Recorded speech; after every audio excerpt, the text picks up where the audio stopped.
as well as through my art working in theater, is how I also represent the Black trans male voice, or a portion of Black trans male voices. So basically, your fight is for the equality of people of color in our community. Yeah, Now, yeah, you say you come from a theater background. yeah. Now, have we seen anything that you've done? Has anything been on the main stage? Yes. So in 2009, I was actually in a production of a show called Secrets of a Black Boy, which is a production that was written by Darren Anthony, who is Mhm. the brother of Trey Anthony, who wrote The Kink in My Hair. So he wrote the male response to The Kink in My Hair, and I happened to be one of the people in that cast. So I came on one of the later iterations of it, and I toured and worked with that show up until about 2015, 2016, I want to say. Mhm. So that was the first real professional show that I was a part of. And Mhm. then in 2015, I started writing my one-man show, 1111, and that got put on at the Riser Project at the Theater Center last year. So Mhm. I'm slowly making my rounds, doing little things here and there, you know. Okay. Yeah. Well, I actually know Trey Anthony. She had me Okay, one year nice. perform when she did the show Miss Curvaceous Vivacious. You remember that? Okay, She did that yeah. at the Jewish Community Center, and she had me perform, and it was a wonderful experience. She's a great person. And then I used to hang out with her in her backyard and all kinds of crazy stuff and just chat. Yeah. Now, you say that this is your passion.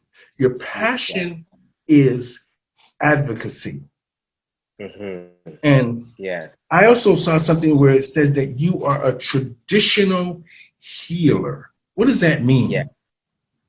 So, so my background, I am half South African. So Okay. my mother is South African. My father's from the West Indies. So on my mother's side of the family, there are traditional healers, and in South Africa, traditional healer in South Africa is called a sangoma. In Jamaica, in other islands, you might go to what they call an obia man. So it's similar in that kind of respect. So I deal with herbs. I do divinations. I'm able to assist people in healing them through things that they're going through in their lives. So I'm able to see what's happening past, present, and future, and assist them in how to get themselves through those situations. So that's one of my purposes on this earth, and I use that alongside the art that I do as a way of healing people. So when people come out to see me perform, it is a form of healing for them to see themselves represented.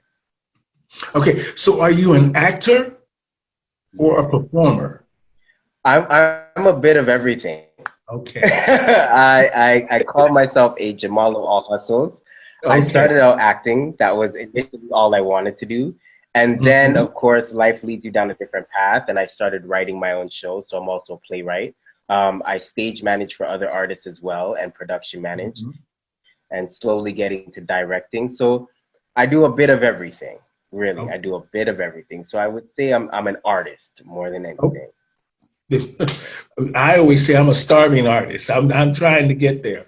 Um, Now, do you take part in any social groups now or recently in the last few years in the LGBT pronoun community? For a long time, I've been a part of the House of Monroe. So Okay. I've done work within the ballroom community. So we do community events. We throw balls, but we also go out and assist the community in different things, whether it's with food drives, taking part in the AIDS walk, etc. I used to also be a part of BQI, so Black Queer Youth, which is a part of supporting our youth soy. So I've been doing stuff in little stages here and there. I've worked in clubs, I work in the community. People know me for doing that kind of stuff. And I'm generally just around as a mentor to anybody that needs assistance. Okay. Now, I'm going to get into a few things about your life a little bit later on in the show. I want to talk about a couple of things that I think maybe you can help explain to our audience. Now, in the last few years, as you know, I was very active in the Pride Parade, And I've been performing in the community for over 30 years. So I'm very in tune with what's going on in our community, whether it's good or bad. We hear it all. Yeah. And when you do drag, you see it all. Yeah. So there has something that came up a few years ago about a group called Black Lives Matter. Have you heard of this group? I Are you have. part of this I know group? people that are part of it. Okay, you're not a part of it. No, I'm not a part of it, but I do understand the work that they're doing. I appreciate the work that they're doing. Yeah. Okay. Can I just ask a couple of questions because for me, I had a few issues with a lot of the, let's just say, how they did things. So maybe you can clear it up and I'll have a better understanding in my mind. And to the people that are watching, what happened? Now, why do you think Black Lives targeted the Pride Parade, the gay Pride Parade that includes us all? I think the reality is that Pride, and in and of itself, the history of the Pride Parade is a political history. Okay. And to deny that is taking away from the actual reason as to why we even became a thing, why Pride became a thing, right? When we didn't have places to share space, we didn't have a place we could exist and be ourselves.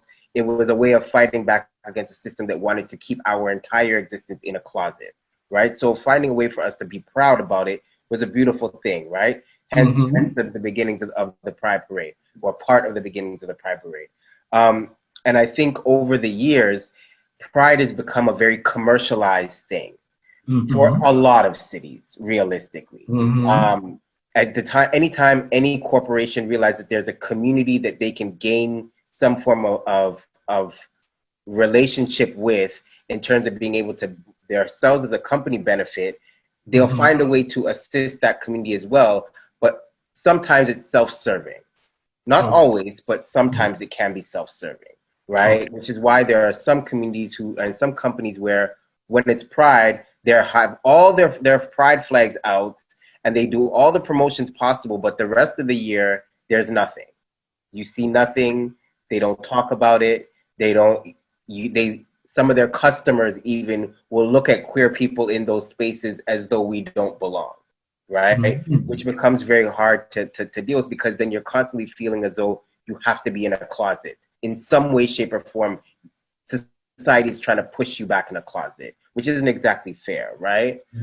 So I think with BLM, what BLM was trying to do is trying to regain and assist not just the Black community and Blockorama and Blackness, yes, but other groups of color that are part of Pride that have gotten stomped over a little bit over the years, right? Mm-hmm. Where Pride has not always provided the same amount of funds to all groups and all stages that they have, which isn't fair, right? There were years when I volunteered for Blockorama for years. Since I first came out, I volunteered for Blockorama. And there were years where initially we were at the stage at Wellesley Station, across from Wellesley Station in that parking lot, right? Mm-hmm. And then one year, out of the blue, saying nothing to the group that was running Blockorama, we got moved to the parking lot behind the beer store, which, as most people know, the crowd that comes out to Blockorama in It's no way, huge. shape, or form can Yeah, it's huge. right? It cannot safely exist in that small parking lot. It can't. Yeah, And I what was understand. happening? Injuries happened. Mm-hmm. It was hard for paramedics to even get in. And as well, Blockorama being a space that was geared as a family